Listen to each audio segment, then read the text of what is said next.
നമ്മുടെ കേരളത്തിൽ ഇനിയും വരേണ്ട കുറച്ച് മാറ്റങ്ങൾ ഞാൻ ഒന്ന് അതിൻ്റെ ഒരു കാര്യങ്ങൾ പറയാം. ഒന്ന്, നമ്മൾ ഒരു ദിവസത്തെ നമ്മൾ മൂന്നായിട്ട് ഡിവൈഡ് ചെയ്യുക. അപ്പോൾ 8 മണിക്കൂർ വെച്ച് 3 ഷിഫ്റ്റ് ഓരോ ആൾക്കാരും ജോലി ചെയ്യാം. ഏത് കോടതിയാണെങ്കിലും ശരി,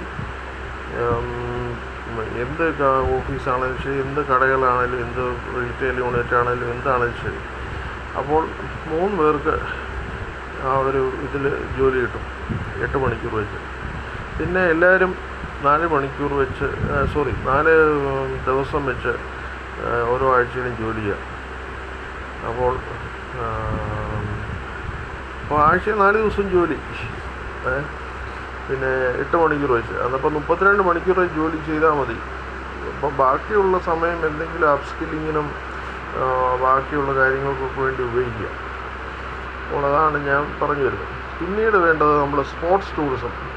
നമ്മുടെ മലയാളികൾക്ക് പലപ്പോഴും നമ്മൾ വിദേശത്തൊക്കെ ഉള്ള ആൾക്കാർ ഇപ്പം നമ്മൾ കൂടുതൽ ഹോബികൾ നമുക്ക് വേണം. സ്പോർട്സ് ടൂറിസം എന്ന് പറയുന്നത് ഞാൻ ഉദ്ദേശിച്ച വേറൊരു കാര്യമാണ്. ഇവിടെ കൂടുതൽ നമ്മൾ ഇൻഫ്രാസ്ട്രക്ചർ പ്രൈവറ്റ് പബ്ലിക് പാർട്ണർഷിപ്പിൽ ഇതൊക്കെ ചെയ്യണം. ഒത്തിരി കൈതത്തോട്ടങ്ങൾ നമ്മുടെ നാട്ടിൽ ഉണ്ട്. അപ്പം അതൊക്കെ 250 ഏക്കറൊക്കെയാണ്.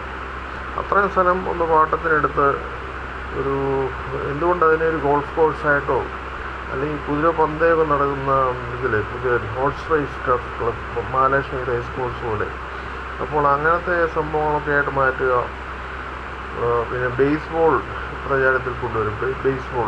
ബേസ്ബോൾ പാർക്കുകൾ, ബേസ്ബോൾ സ്റ്റേഡിയം, ബേസ്ബോൾ പാർക്ക് എന്നാണ് അതിനെ വിളിക്കുന്നത്. അപ്പോൾ അങ്ങനെയുള്ള പല കാര്യങ്ങളും നമ്മുടെ നാട്ടിൽ കൊണ്ടുവരിക.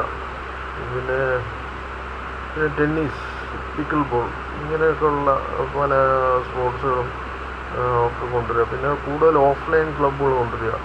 കാരണം എല്ലാവരും കൂടുതൽ നേരം ഫോണിൽ നോക്കിയിരിക്കാതെ ചെസ്സ് കളിക്കുക. അങ്ങനെ ഒരു ഫോൺ മാറ്റി വെച്ചിട്ട് ബാക്കി എന്ത് കാര്യമാണ് നമ്മൾ കൂടുതൽ ആൾക്കാരോട് സംസാരിക്കുക, ബന്ധങ്ങൾ ഉണ്ടാക്കുക, അങ്ങനെ മറ്റ് പല കാര്യങ്ങളും ചെയ്യുക എന്നുള്ളതാണ് എനിക്ക് പറയാനുള്ളത്. അപ്പോൾ അതിനൊക്കെ വേണ്ടി നമ്മളൊരു പബ്ലിക് പ്രൈവറ്റ് പാർട്ണർഷിപ്പിൽ പല സ്പോർട്സ് ടൂറിസം കൊണ്ടുവരണം.